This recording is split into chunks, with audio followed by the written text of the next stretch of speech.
When I was in elementary school, I remember driving with my family down to see some of my family in Seattle.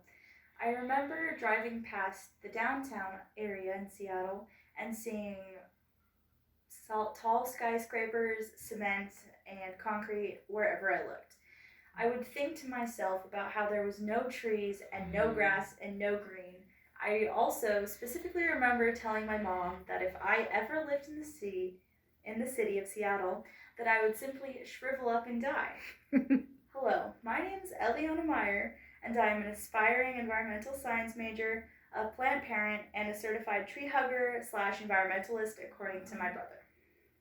My purpose is to explain some of the benefits of having plant species such as trees and green areas in urban and rural communities.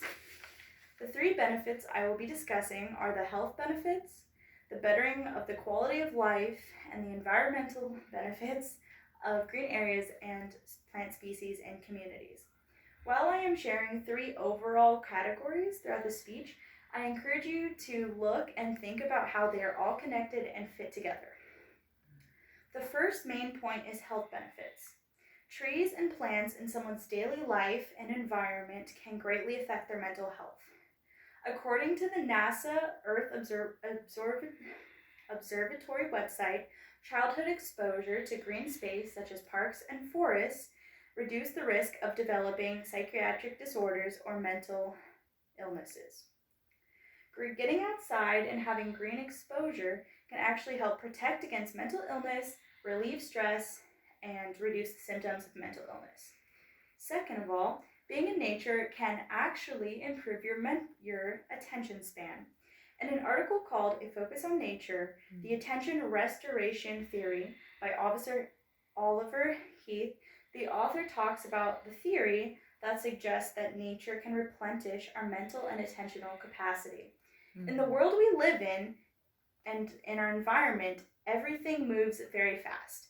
If you have an iPhone or a smartphone in your hand, you can easily communicate with someone across the world in a matter of minutes. You can order food to be delivered to your door in a matter of minutes. You can look up a question you have in a matter of seconds or even minutes. And the fast-paced culture of our society does sometimes impact our attention span and sometimes make it worse or have a negative effect. Being in nature forces our brain to just take things slow and exist in a more slow and steady environment. And it's actually super beneficial. The second category is physical health. Trees and green spaces can actually improve physical health. This can be in the sense of having community gardens and having access to produce like fruits and vegetables when you don't have space to grow your own or if you don't have access to those.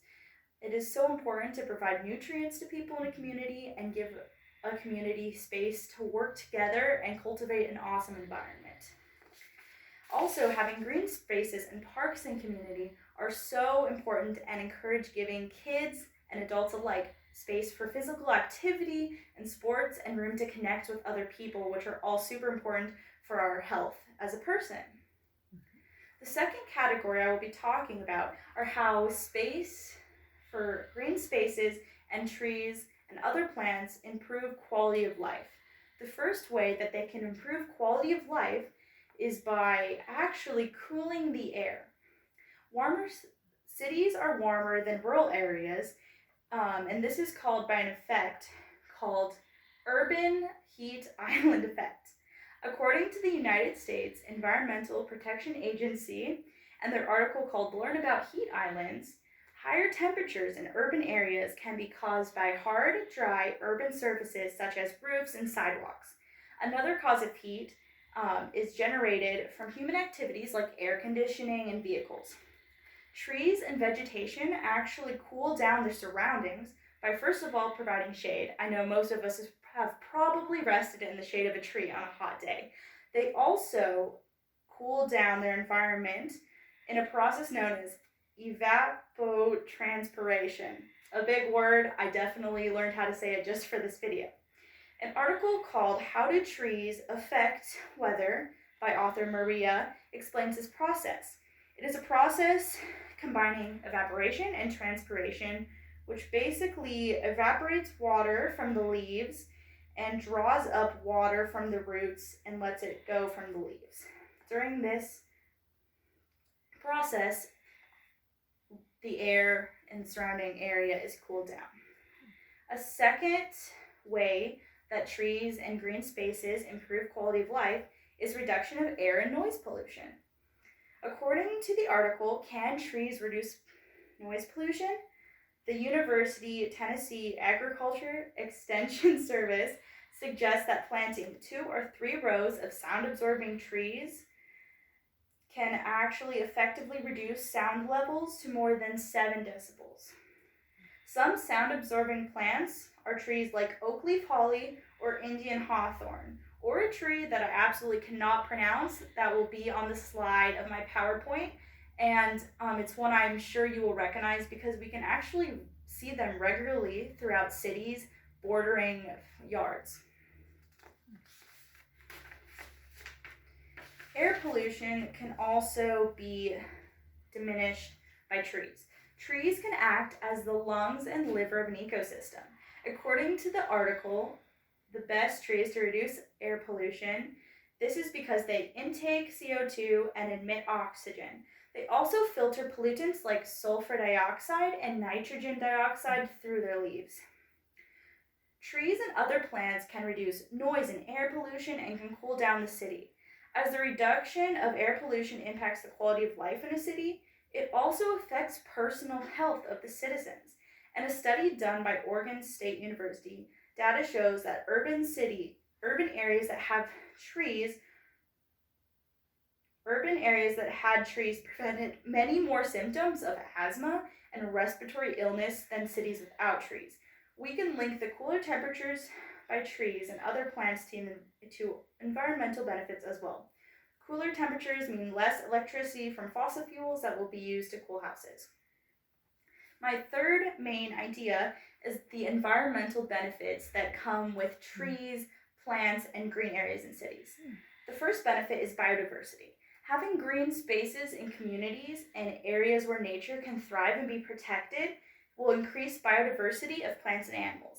This basically means that there will be many more species of plants and animals, and the amount of different animals and species will increase. This can be super important to humans in 2 different ways. First of all, we can just enjoy them by looking at them for their aesthetic pleasure that they give us and how they look and how we can appreciate them. And the other way that we use them is for resources like food or pollination of plants. Bees give that to us. The second environmental benefit is rain and water management. In cities where the ground is largely made up of cement and concrete, water can't be absorbed into the ground, which is actually a huge problem. This can cause a city to be more susceptible to flooding. According to the article, Green Space and the Natural Environment, pavement and other impermeable surfaces in the urban environment disrupt the natural water cycle, leading to more runoff and less infiltration in the soil. Green infrastructure found in many parks helps to restore the natural system to capture rainfall, to recharge groundwater, and to slow stormwater runoff. Adding parks and gardens and green spaces into the urban environment can help to restore the natural water cycle, to prevent flooding in cities, minimize water runoff in storms and just rainy days, and to keep pollutants out of the water by letting the ground filtrate it naturally. Since the water cycle is a very important system in the world for filtering water and dispersing water throughout the world, it's important to keep it working properly. Management of rainwater and biodiversity are benefits of parks and green spaces in communities.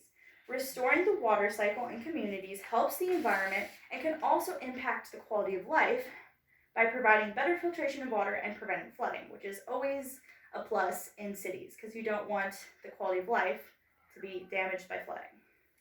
In conclusion, some of the benefits of green space, parks, and plants in communities are health benefits, both mental and physical, the bettering of quality of life through lower temperatures in the city and the reduction of noise and air pollution, and lastly, the environmental benefits, such as increasing biodiversity and of species and water management. At the beginning of the speech, I told you the story about how I thought as a kid that I would shrivel up and die in the city because I didn't have any green. While this may be a silly story and I wouldn't actually shrivel up and die, the benefits of green spaces and green areas and plants and trees and communities are so many and they're so important and they can truly impact people and their lives.